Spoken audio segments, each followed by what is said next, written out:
Wilman Belzin s'assure les manœuvres techniques au micro pour vous présenter cette édition. Marie-André Bélange et Darbouze Figaro. Bonjour Bélange. Bonjour Darbouze, bonjour à tous. En couverture de cette édition, les travaux de la table de concertation ont débuté hier au Marriott Hotel sous les auspices de la passerelle.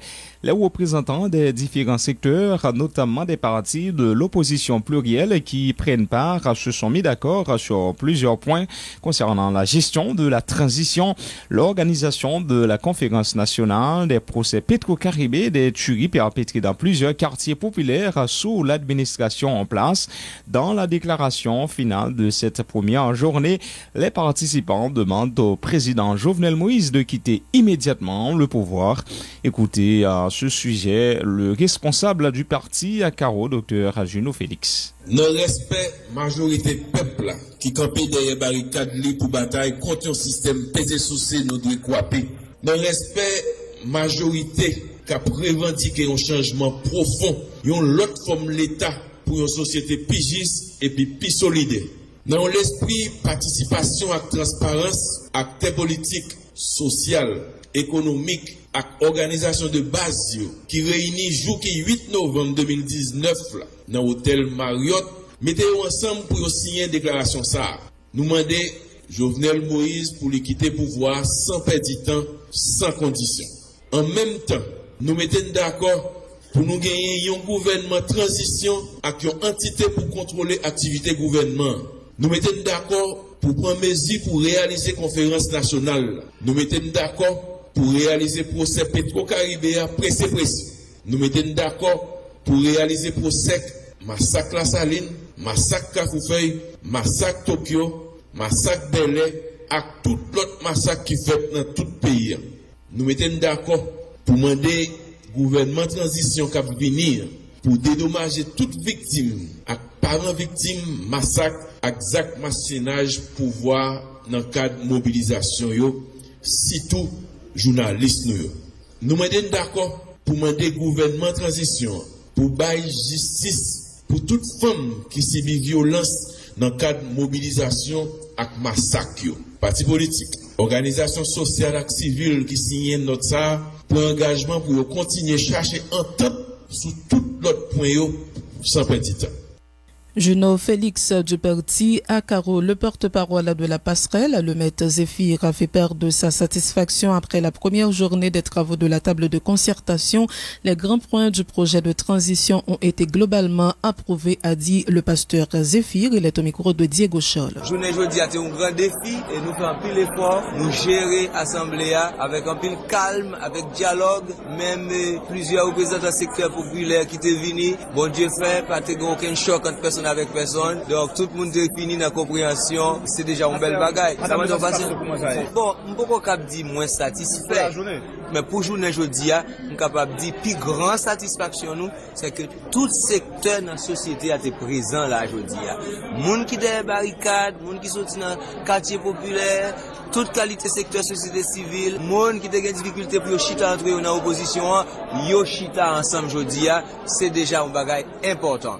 Et l'autre bagage important encore, c'est deux déclarations ça yo signé ensemble, tout secteur opposition avec société civile qui montraient déjà une démarche travail ensemble qui est capable de nous espoir nous capable de piloter. Première déclaration, c'est une déclaration tout secteur avec opposition politique la signé pour demander démission président Jovenel Moïse de façon collective et yo dit très clairement, yo prend engagement pour capable de travailler dans tête ensemble pour joindre un nouveau président pour pays pour former un gouvernement de transition avec un programme détaillé, avec une autorité contrôle transition, quel que soit non au Cap Balia. Donc ça c'est première déclaration et en même temps il préciser nécessité pour l'État de dédommager toute famille qui était perdue dans la répression politique, dans le massacre qui fait cette population divers côtés dans le pays d'Haïti. En même temps, il y a un engagement pour procès pétro-caribé avec l'autre crime corruption capable fait pour gagner une conférence nationale qui fait et puis pour gagner une nouvelle constitution. D'après ça, il a développé comme l'idée dans la conférence nationale là. Globalement, projet transition, un grand point lié, tout le monde a approuvé le jeudi, c'est point côté d'accord. Qu'on y a demain, si Dieu veut, on travaille sur point qui gagne des accords. À savoir, on n'a pas parlé de moment Pemba qui c'est gouvernance transition. On a parlé de gouvernance transition, voilà. J'entends de ça, est-ce que vous pouvez facile nous entendre là? Depuis ces questions politiques qu'a réglé, nous connaissons un pays d'Haïti marché, c'est pas facile. Mais je dis à un premier pas qui fait et toute société attend pour secteur opposition avec société civile là gain ou entente yo tout partagé moi souhaité parce qu'elle l'a souhaité yo tout a fait effort ça pour yo sortir ici avec une entente sous point ça yo qui bail problème parce que si nous toute dit population a souffri nous pas capable d'entendre eh bien nous tous devons faire sacrifice pour nous trouver une solution. La représentante de Famille Lavalas, Maryse Narcisse, s'est réjouie également qu'il se soit entendu sur plusieurs points. Elle a toutefois réitéré la position de Famille Lavalas, opposée à l'idée de se tourner vers la Cour de cassation pour choisir le successeur de Jovenel Moïse. Maryse Narcisse, toujours au micro de Diego Scholl. Nous avons une population, majorité peuple qui est dans la rue, depuis plus passé 2 mois. Et devant barricadio, qui a revendiqué pour que gros changement dans le système là, pour que y ait la vie meilleure, pour que bagaille capable de changer. Donc je dis acteurs qui présents, river son entente, on arriver signé sous des points d'entente.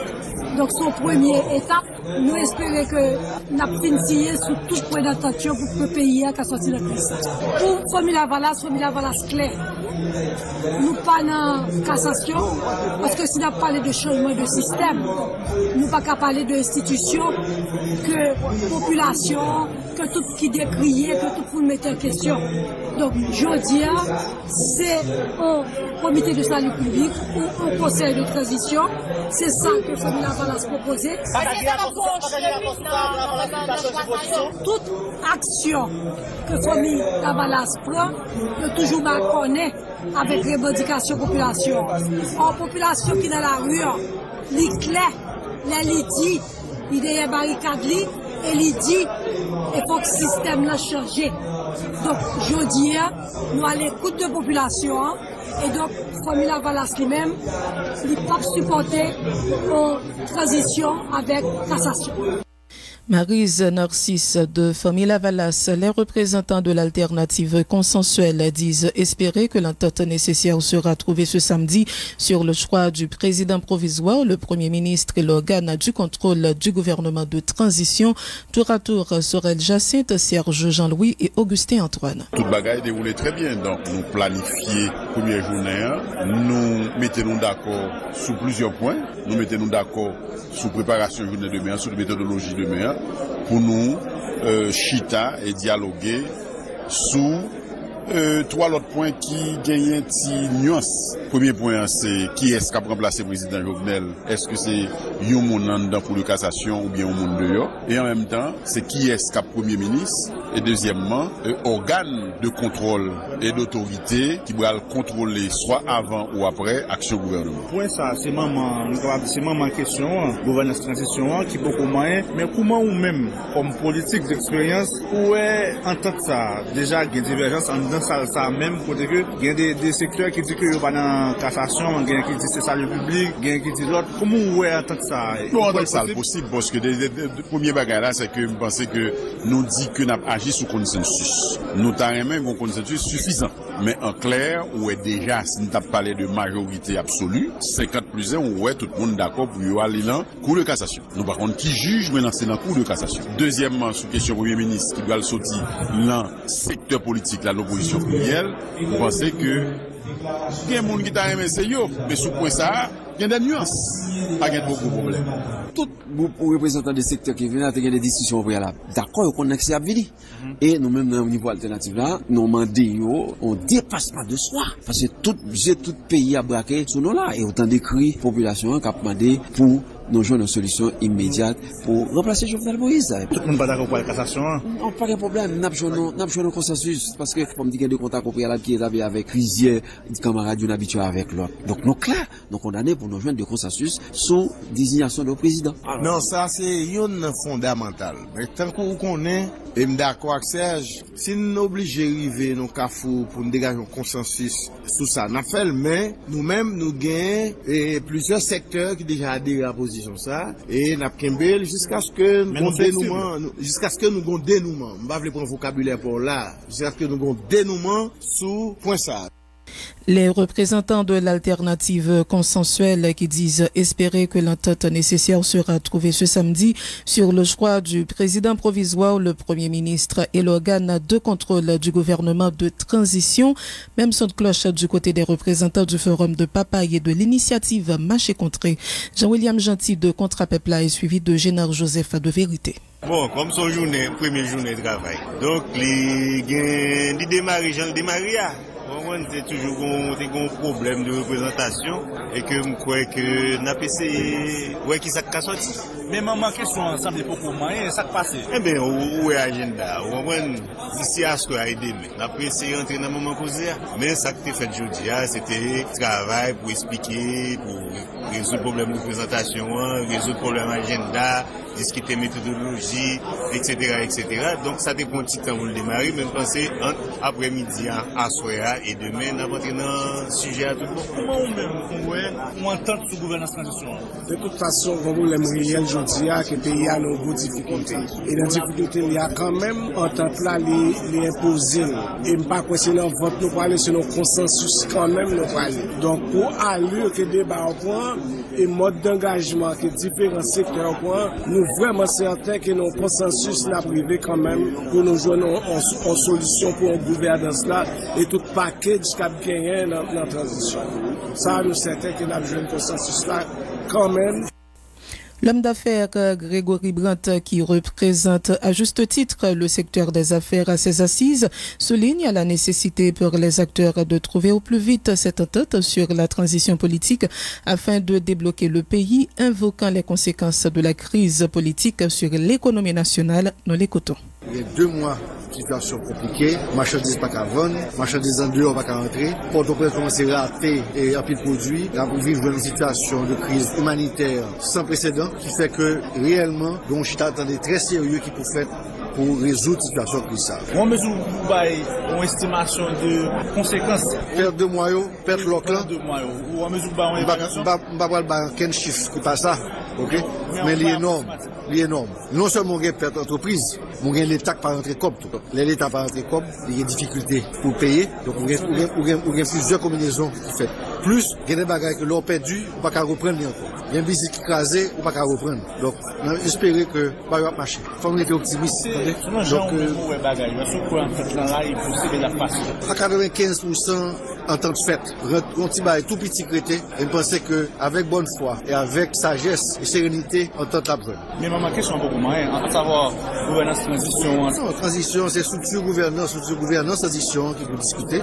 Et c'est ça qui pourra le faire, qui va faire débat. Il y a trop de souffrance là, il y a trop de situations d'insécurité, il y a trop de situations économiques, business fermé, entreprise fermée, pays en bas à vendre, la ville a manqué de produits, commerce pas qu'à développer, tourisme a crasé, où est la situation, donc on ne peut pas qu'à camper là, et puis il a souhaité que ça crase.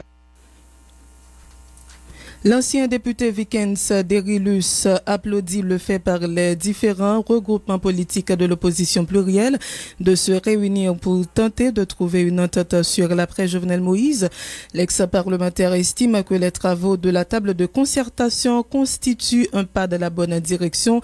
Il faut des solutions d'exception aux situations d'exception, indique Vikens Derilus. Nous l'écoutons.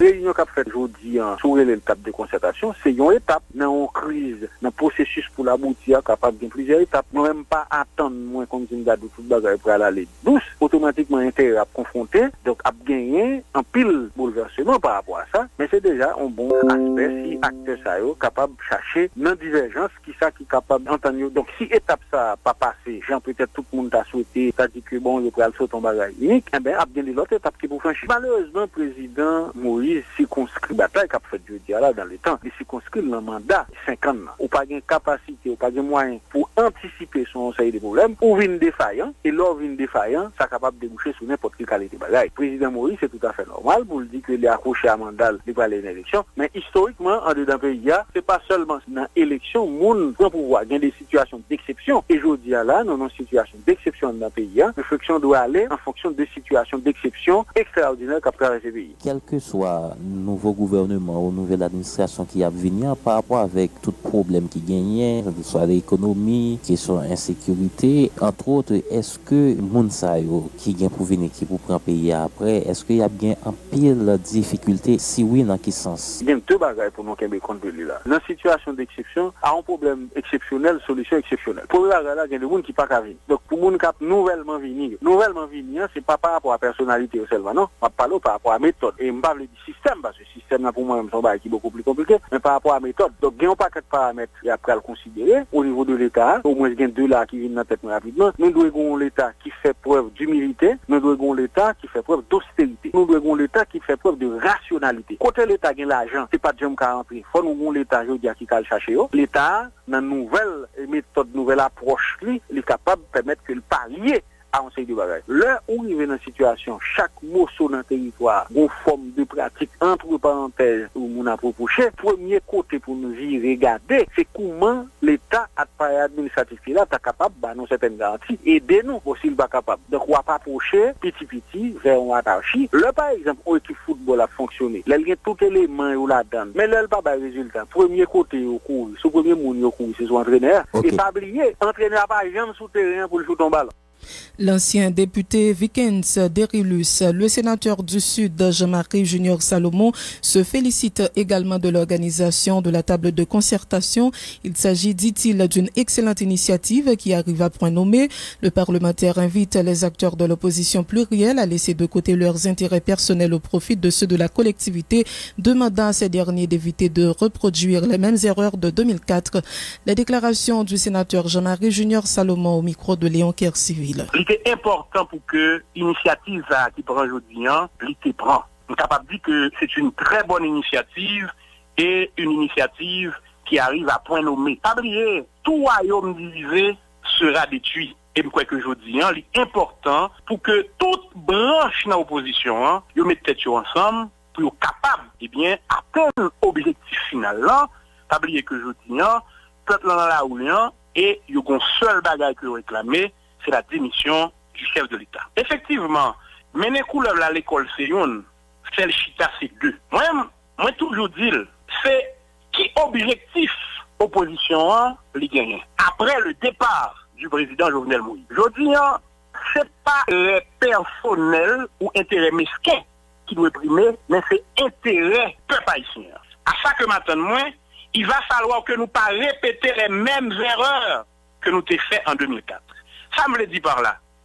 Faut que qui m'en est là, qui c'est peuple là, c'est lui qui doit boire si haut. Je dis, j'aime te souligner la fois dernière, c'est pas une question de la Valace, c'est pas une question de OPL, c'est pas une question de fusion des sociodémocrates, mais c'est peuple haïtien, et c'est ça que fait nous parler de la formation d'un gouvernement d'union nationale, d'un gouvernement de salut public, qui pourra gagner participation toute secteur dans la vie nationale, là, y compris la jeunesse de ce pays qui, très longtemps, voyez bien, a été banni des affaires politiques du pays. Et je crois que, je dis, faut que toute branche de l'opposition comprenne que la population est très vigilante. C'est vrai que je dis, il y a un chef de l'État irresponsable, il y a un président de la République incapable, mais cependant, faut que nous capables d'offrir au peuple mieux que président. Si toutefois, monsieur politique ça, yo arrivé joindre en tant que commune, est-ce qu'il y a juste communiqué président ça et puis pour président démissionner? Donc une fois que vous entendez qui trouvé, eh bien à ce moment, c'est le peuple qui est souverain. Maintenant, l'opposition va signifier cette nouvelle entente au peuple haïtien qui lui-même va le gagner pour lui faire ça les derniers choutlan. Qui ça dernier choutlan là, sénateur? Peuple lui-même il suffit pour le faire dernier choutlan et dernier choutlan c'est fait que le président lui quitte palais pour que rapidement les revendications lui satisfassent. Le sénateur du Sud, Jean-Marie Junior Salomon, les responsables de l'organisation populaire dénommée La Gredance Devant invitent les protagonistes de la crise à s'entendre autour de la mise en place de gouvernement d'union nationale et la réalisation d'élections générales anticipées en 2020. Les détails avec Jean-Gary Joseph. Olvin Dumoulin, qui est coordonnateur La Gredance Devant, une organisation de base de la région Gredance, demander toute force vivante dans le pays pour faire chita parler de façon pour un gouvernement union nationale qui fait pour retirer la nation dans la crise politique liée aujourd'hui de lui proposer une élection générale anticipée qui fait l'enfer année 2021 va venir là. Et encore pour qu'il y ait une solution entre le gouvernement et l'opposition.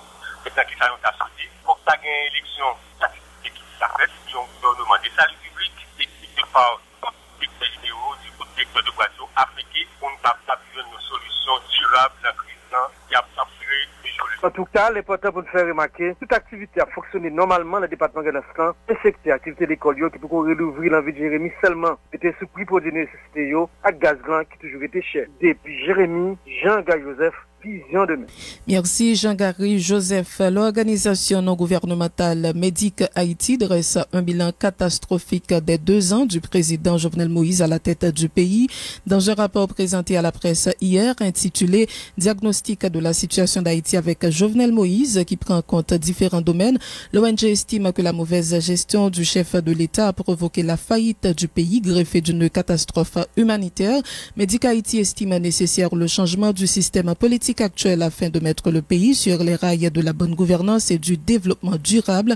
Ulysse Jean Chenet est le PDG de Médic Haïti. Il est au micro de Marie-Gélène Saint-Aimé-Mancéus. Le rapport présente une situation alarmante d'Haïti avec Jovenel Moïse au pouvoir. Et c'est un pays en faillite, c'est une catastrophe humanitaire. À tel point, même gouvernement reconnaître que pays est en faillite, même gouvernement reconnaître que nous en face une catastrophe humanitaire à tel point où le gouvernement fait une demande d'aide humanitaire auprès des pays soi-disant amis d'Haïti. Et si nous regardons ensemble des secteurs vitaux de la vie nationale, par exemple sur le secteur santé, éducation, économie, sécurité publique, on voit réellement c'est vraiment un pays en faillite. Là que nous parlons de concept pays en faillite, c'est du pareil au même quand on parle d'une entreprise en faillite. Lorsque une entreprise en faillite, on gagne 2 choix. Soit que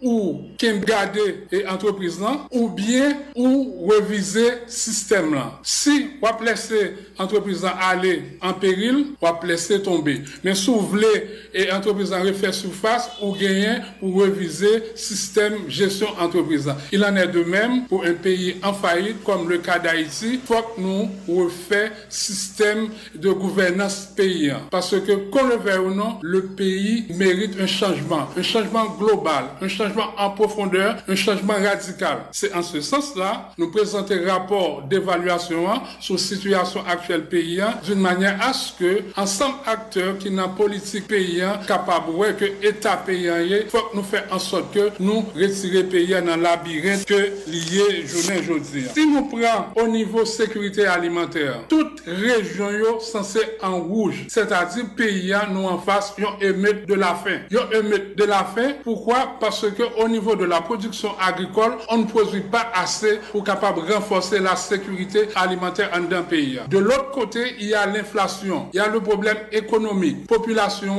moyen économique vraiment faible, il n'est pas capable de répondre avec besoin pour être capable de nourrir et normalement. Évidemment, le système est désuet. Le système politique paysan n'est pas capable encore. À tous les niveaux, à tous les points de vue. De ce fait, rapport ça, c'est comme si c'est une radiographie de situation actuelle paysan. C'est ça que fait nous-mêmes. Nous relèvons en dedans Médic Haïti, diagnostic de la situation d'Haïti avec Jovenel Moïse et qui est une catastrophe humanitaire pour un pays totalement en faillite. Ulysse Jean Chenet, PDG de l'organisation non gouvernementale Médic Haïti. Un Haïtien sur 3 est dans une situation d'insécurité alimentaire grave en raison de la crise économique, des troubles sociaux et de la baisse de la production agricole, révèle une étude menée en octobre dernier par le Programme alimentaire mondial. Selon les résultats de cette étude, 3,7 millions d'Haïtiens souffrent d'insécurité alimentaire grave et parmi eux, plus d'1 million sont en situation d'urgence. Le porte-parole du Programme alimentaire mondial Hervé Verroussel a souligné hier à Genève que la sécurité en Haïti a entravé les efforts du PAM et d'autres organisations humanitaires pour atteindre les personnes dans le besoin au cours des 7 dernières semaines. M. Verroussel a indiqué que l'insécurité alimentaire a augmenté de 15% dans les zones rurales depuis la dernière analyse effectuée en décembre 2018. Il a averti que la situation devrait se détériorer davantage sans assistance immédiate, soulignant que le nombre de personnes ayant besoin d'une aide alimentaire urgente passera de 3,7 millions à 4,1 millions en mars 2020. Le temps d'une pause à ce journal. Dressé par le Réseau national de défense des droits humains concernant les violences perpétrées du 4 au 7 novembre dans des quartiers du Bas de Delma et du Bel-Air. Ces attaques ont été perpétrées par Jimmy Cherizier, alias Barbecue, et ses alliés du gang dénommé Crash et Diffé, engagés par le pouvoir en place pour enlever les barricades érigées dans ces zones. Selon le RNDDH, le Réseau national de défense des droits humains dénonce le fait par les autorités étatiques de recourir une fois de plus à la violence et aux gangs armés à des fins politiques, déplorant également l'inaction de la police nationale qui n'a rien fait jusqu'ici pour protéger la population du Bel-Air. Marie-Rosie Auguste du Sénat est la responsable de programme au RNDDH. Écoutez sa déclaration au micro de Léon Kercivil. Attaque ça yo orchestré par autorité exécutive. L'objectif premier pour débarricader zone Bel-Air que juger qui trop active politiquement, surtout pendant la dernière opération de verrouillage qui sont faites là et d'ailleurs que nous l'avons toujours. Et deuxièmement, ça nous donne comme première information tout, c'est que c'est des attaques qui perpétrées par gang armé qui dirigé par Jimmy Cherizier alias Barbecue avec un autre gang armé lui-même qui dirigé par Tissonson que on connaît tout dans zone non sous Tijouette non Tichef tout et base par là lui-même les bases crachées du feu. Avant attaque ça a gagné 2 rencontres qui étaient réalisées 30 octobre avec 1er novembre 2019 avec jeunes militants dans Bel-Air. Et pendant la rencontre ça a gagné un ministre avec un membre exécutif là qui était d'abord mandé militants pour retirer barricade dans la rue là. Militants n'ont pas accepté. Une deuxième fois ils proposé pour bailler 5 millions de gouttes pour être capable d'accepter lever barricade dans la rue et ils toujours pas accepté. Et c'est alors que le gouvernement a décidé pour prendre contact de préférence avec Jimmy qui lui-même accepté pour l'exécuter travail là et pour être capable d'exécuter justement il allait demander pour base crachée Diffé fait alliance avec elle. Et n'a pas rappelé que base crachée Diffé lui-même est situé dans rue Porcelaine zone derrière la croix. C'est comme ça depuis 4 novembre 2019 gagné une psychose de peur dans la population dans Bel-Air, gagné zam capturé toute la sainte journée zam cap chanter, moun a mouri, caille a boulé, machine a boulé, motocyclette a boulé, etc. Sorti 4 pour arriver 7 novembre 2019, et là on a parlé d'un bilan qui provisoire, nous joignons que gagné au moins 15 personnes qui arrivaient assassinés, 13 dans yo mouri quand on est dans yon caille. Il y a un pilote monde qui blessé par balle, il y a 11 véhicules roulants, et là on a parlé de machines avec motocyclette qui boulaient. Il y a plus passé 21 cailles qui boulaient tout, et même genre tout, il y a au moins 2 transformateurs qui endommagés par balle. RNDDH déplorait encore une fois que l'autorité étatique, pour régler affaires politiques, ils ont recouru à la violence et à gang armé. C'est une stratégie qui depuis 2017 a fait de l'eau couler dans les petits peuples là. RNDDH pas comprendre que jusqu'à date, police nationale d'Haïti pas intervenu dans Bel-Air pour ramener l'ordre et il pas intervenu tout pour protéger la population qui je dis à livrer à lui-même. RNDDH condamné avec rigueur acte de violation systématique droit à la vie, à l'intégrité physique et psychique de Bel-Air. Et il rappelle que c'est des droits qui garantissent par article 3 Déclaration universelle droits monde avec article 4.1 Convention américaine relative aux droits de l'homme. RNDDH exigeait que l'autorité policière fait tout ça capable pour retourner rapidement dans Bel-Air, mettre fin à l'attaque et protéger la population qui livrée à lui-même. Marie-Rosie Auguste du Sénat du Réseau national de défense des droits humains.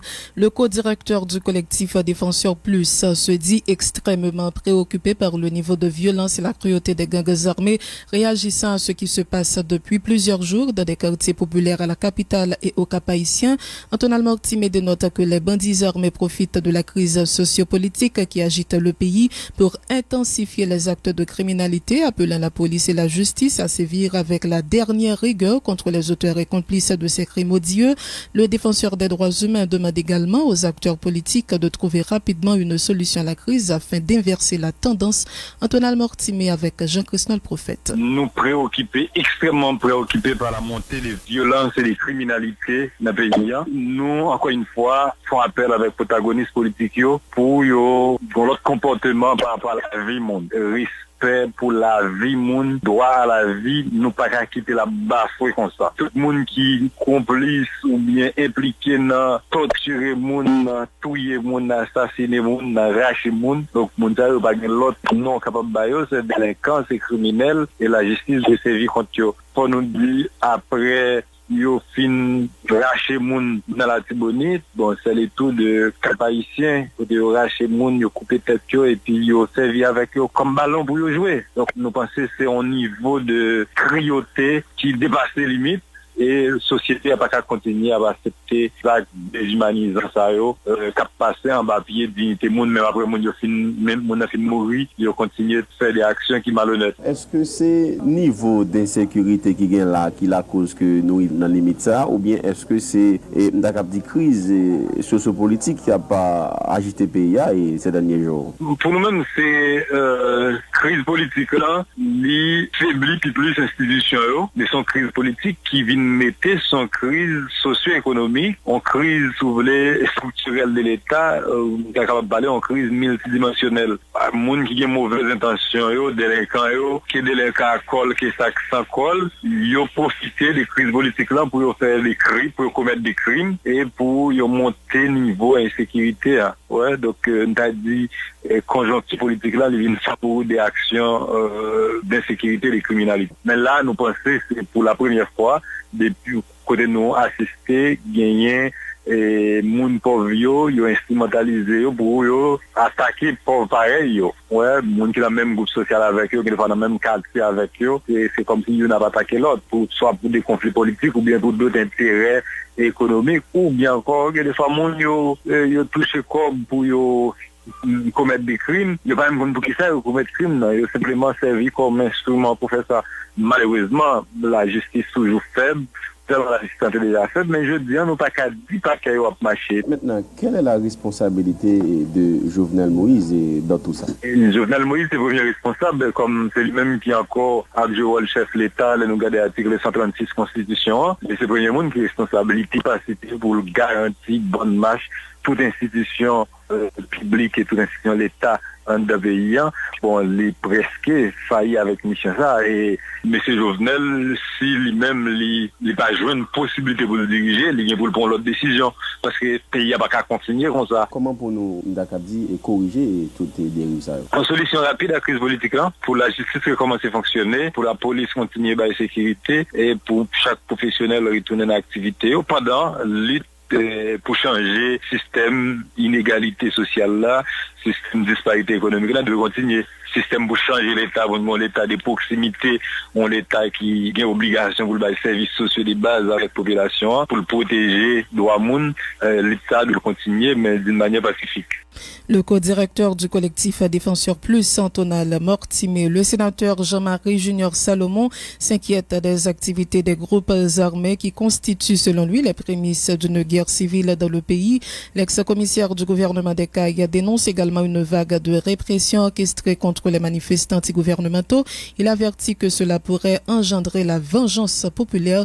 La déclaration du sénateur Jean-Marie Junior Salomon au micro de Léon Kercivil. C'est des actes malheureux que nous devons dénoncer. Parce que, jeudi, Haïti semblait tête coupée avec ça que le peuple rwandais a vécu avant le génocide. C'est ça nous les prémices d'une guerre civile en Haïti. Et ces premiers signaux que nous vivons, ça qui est plus important, nous avons profité de Antenne Vision 2000 pour nous dénoncer une vaste campagne de répression systématique du pouvoir contre les protestataires, contre le peuple haïtien. C'est ce que j'appelle le terrorisme d'État. Et pas oublier que le terrorisme d'État engendre la vengeance populaire. Ça c'est moi, voyons un message par le président Jovenel, pour moi dire, pour ne pas emprunter, voir ça que l'emprunter. Parce que les capables fatal pour lui. Qui voit ou dit le l'emprunter là? Utiliser la violence contre le peuple qui fait passer revendications. Quelle que soit le type de violence que le chef de l'État utilise contre le peuple, il va retourner contre lui-même. Est-ce que vous estimez ça que criminel insécurité ça qui dans quelques quartiers dans le pays, exécutif là, t'as pour beaucoup dans yo? Tout à fait. Je viens là, nous gagnons une force de sécurité dans le pays. Il y a la police nationale. C'est vrai que je viens qu'il y a pile infiltration dans la police nationale là. Comme profiter dénoncer, et le président très prudent, oui, parce que même les gens qui utilisent aujourd'hui, ils sont capables de retourner contre lui. Comment on expliquer façon d'utiliser les gens? Je viens là, il y a pile monde qui infiltre la police nationale là, que même le directeur général a eu par un contrôle, c'est des civils en uniforme que ils mettent au niveau de la police nationale là, pour exécuter de sales besoins, ou aujourd'hui ou pas contre demain, et comme avait fait le président Pierrot, qui vient du Nord, comme le président Jovenel, le monsieur était le peuple soulevé contre lui, puis il prend une décision qui sage, il écrit la démission, et il délivré un message à la nation, pour demander pardon, mais tout était demandé pour permettre que le retourner la Kaili à vivre en paix. Un prisonnier a été tué et un autre blessé hier jeudi donc, lors de la tentative d'évasion à la prison civile des Gonaïves. Les 326 autres détenus ont été tous transférés hier dans les centres carcéraux de Saint-Marc et de Mirbalais.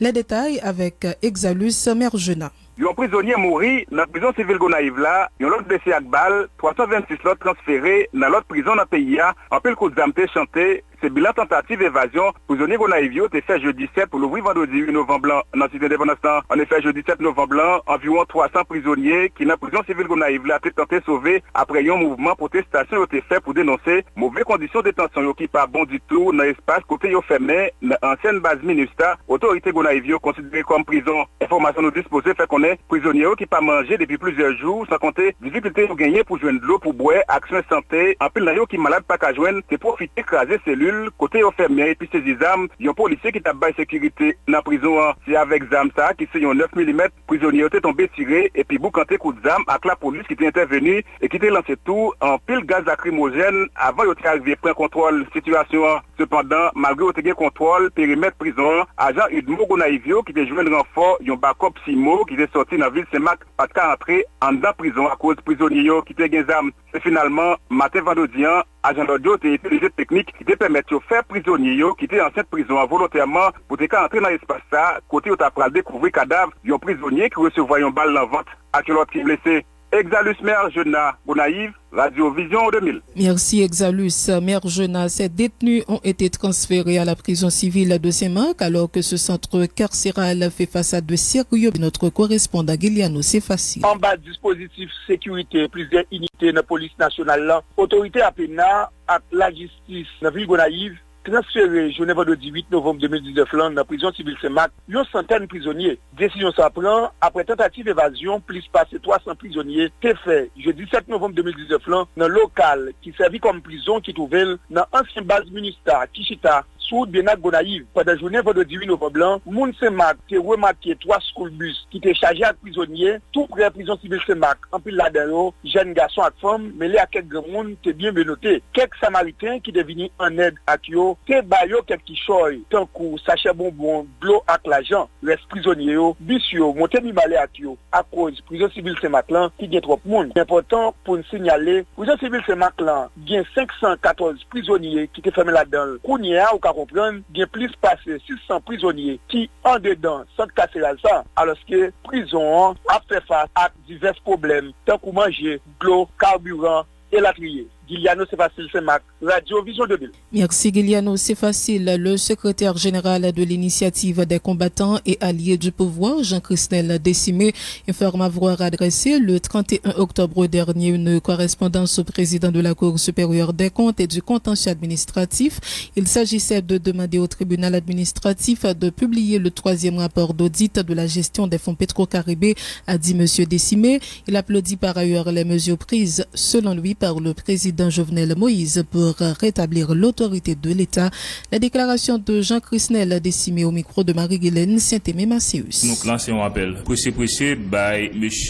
Wogaville Bois-Guéné, qui c'est actuel président conseil pour supérieur des comptes et du contentieux administratif là. Donc nous connaissons qui quantité l'an qui coule dans la société pour question Petro-Caribé. Gagne en première partie rapport qui est publié, deuxième partie rapport publié. Donc société attend avec un pile impatience. Troisième partie rapport, c'est pour raison ça, ICAP écrit président conseil là 31 octobre 2019 là pour demander publier troisième partie rapport Petro-Caribé pour permettre que la population haïtienne gagne toute information sur tout le monde, toute institution qui dilapidé, qui gagoté, qui mal dépensé fonds Petro-Caribé. Donc nous avons des tendances qui a développé dans la rue, il y a un pile monde qui gagne des grosses suspicions sur eux qui même côté la population a manifesté, a demandé procès rapport Petro-Caribé. Pourtant, monde ça a gagné des grosses suspicions. De qui est-ce que vous voulez parler? Nous dit qu'il y a une suspicion sur eux. Au connaît des pour prendre Petro-Caribé, première réflexion pour faire sortir sous gouvernance et feu René Garcia Préval par ses propres président Joseph Michel Martelly, rivé sous président Jocelyn Privé, et en pile dans monde ça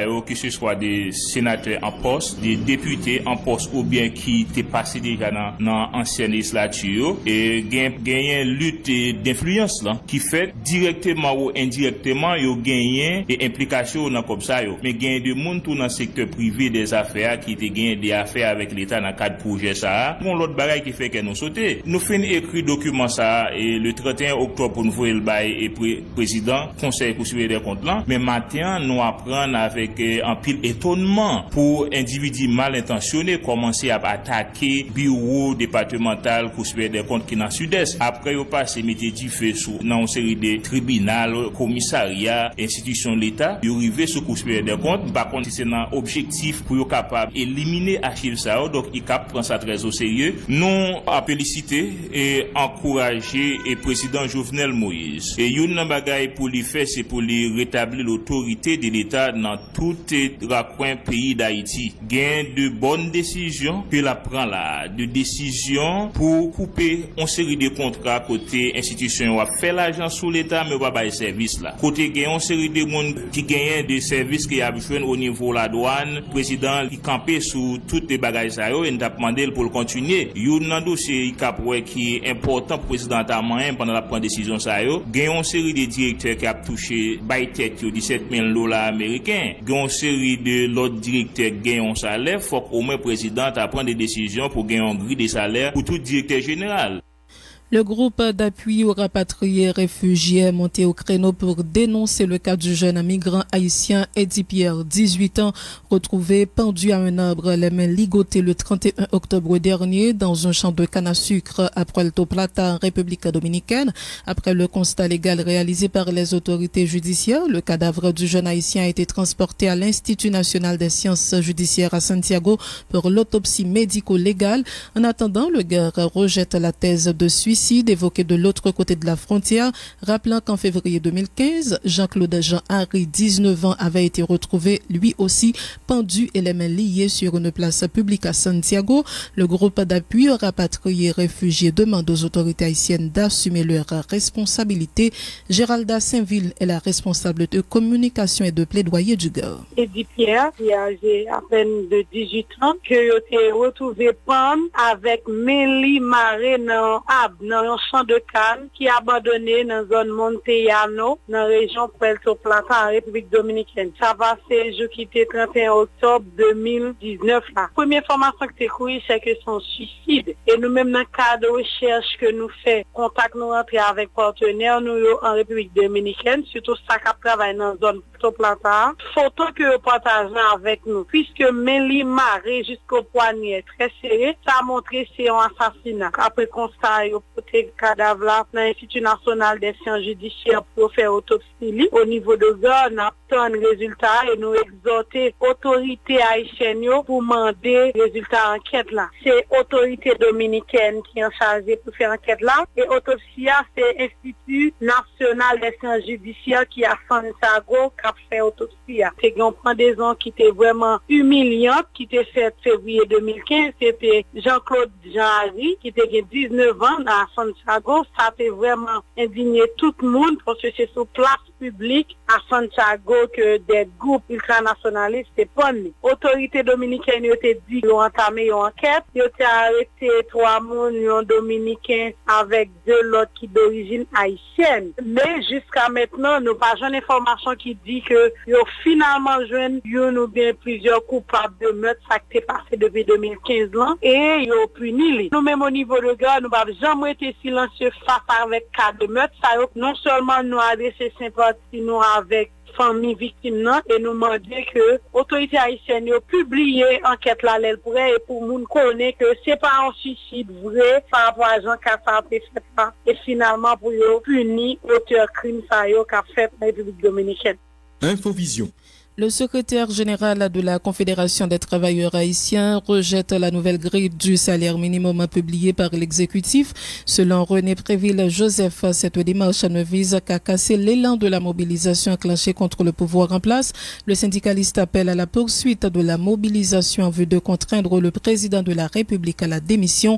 La déclaration de René Préville-Joseph. Au niveau Confédération Travail Haïtien, CTH, nous voyons bien loin jeter fonds ajustement salaire gouvernement démissionnaire fixé à partir de moniteur qui sorti 31 octobre là. Gouvernement fait semblance que il a pensé avec un problème travail, mais nous senti c'est conjoncture qui fait gouvernement essayer mettre en pitance en termes d'ajustement, augmentation. Pour qui ça nous dit ça? C'est parce que gouvernement depuis régime tête calé THTK prend pouvoir à partir de 2011, il n'y a pas vraiment aucun souci pour essayer porter une amélioration dans le cadre de conditions de travail ouvriers et dans le cadre de travail travailleuses en général. Nous-mêmes, comme d'habitude, nous croyons dans la loi. C'est la loi qui boussole nous. Et d'ailleurs, ça nous avons fait. C'est continuer à mobiliser membres, c'est continuer à mobiliser travailleurs, c'est continuer à mobiliser syndicats, sensibiliser autour des problèmes qu'il y a, parce que nous choisissons la revendication globale, mais comment on peut le comprendre, on travaille qui toucher peut-être 7 000 gouttes, 8 000 gouttes, les avantages sociaux, ça veut dire ça va répondre à aucun besoin individuel, aucun besoin et monde. Mais nous-mêmes, les démarches noires, c'est continuer de dénoncer pouvoir ça, gouvernement ça, c'est continuer d'abord faire grève, c'est continuer faire marche, c'est continuer faire sit-in et c'est continuer porter plainte au niveau du BIT pour permettre que nous capables de dire gouvernement haïtien, yo anti-droit moun, yo pas respecté droit moun, même nous yo, et que nous yo membres que pas membres, c'est pour continuer à mobiliser pour rendre au gouvernement démissionnaire, changer fusil d'épaule et pour permettre tout passer dans l'autre phase. L'ex-député de Verrette, Vikens Derilus, qualifie de trompe-l'œil l'ajustement du salaire minimum entré en vigueur depuis le 1er novembre. L'ancien parlementaire qui dénonce le fait par l'exécutif de n'avoir pas pris en compte les paramètres socio-économiques plaide dans la foulée en faveur du changement du système financier haïtien.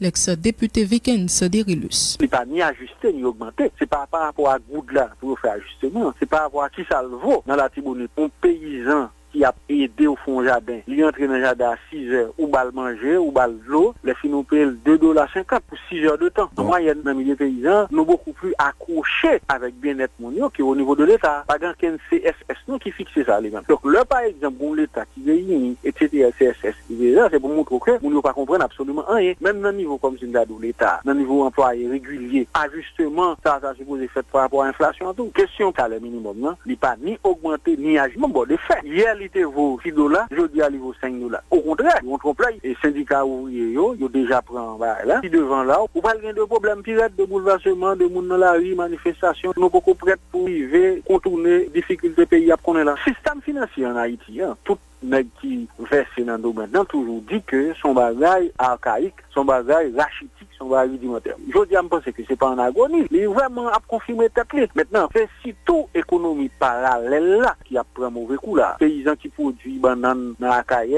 paysans qui produisent pistache dans le plateau central, puis gros marché à Port-au-Prince, alors qu'ils n'ont pas toujours en mesure de couler en pile dans denrées, obligé de consommer le marché local là. Ils étaient pauvres en 86, ils viennent plus pauvres en 2004, et je dis en 2019, ils viennent plus pauvres toujours. En témoigne que son salaire minimum, moun cap touché par exemple 200 gouttes, ça te vaut $8 à un certain moment. Je dis à la toucher 550 gouttes, il va vaut $5. De l'actualité également, les autorités judiciaires et policières et la direction départementale du Sud du ministère de l'Éducation nationale annoncent des dispositions en vue de permettre la reprise des activités scolaires dans la ville d'Ekaï à partir de lundi prochain. En ligne, Hans Jean-Louis. Dans une conférence pour la presse, diverses institutions, parmi eux, direction départementale d'éducation nationale, Paquet Okaï, délégation sud avec la police bay matin vendredi 8 novembre 2019 là annoncé gen gros mesures qui pral prend dans l'idée pour permettre l'école là l'ouvrir tout bon vrai dans région sud là. Dans sens ça, directeur départemental SID MENFPA Jean-Milord Dorval encouragé parents yo pour mener petit yo l'école lundi 11 novembre cap venir là. Quelle que soit circonstance, quel que soit ça gagné, tout le monde doit porter mes fautes à l'école. Lundi prochain, nous avons demandé tous les parents pour accompagner les petits, mener à l'école. Sous aspect sécurité, chef la police là dans la région sud pays, commissaire divisionnaire Jacques Joël Orival, dit institution l'a dirigé a déjà à travail dans l'idée pour garantir sécurité élèves, professeurs et établissements scolaires. Effectivement, dès ce soir, il y a l'autre dispositif dans la ville pour sécuriser tout le monde. Et l'école a toujours des patrouilles qui passent dans la zone qui est établissement. Sous question réticence qu'avec l'école qu'on fait avant l'ouvrir porte, chef paquet en après au là, commissaire Ronald Richemont dit pendant lundi à l'a sous béton pour capable constater l'école qui pas décidé ouvrir porte.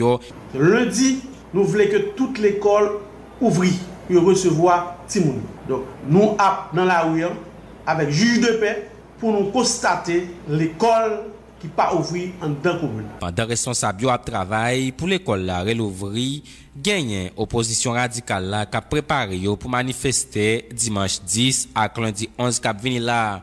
Gros question qui t'a fait débat dans mi-temps société Kaed pendant journée, c'est comment la police pral faire pour gérer situation ça.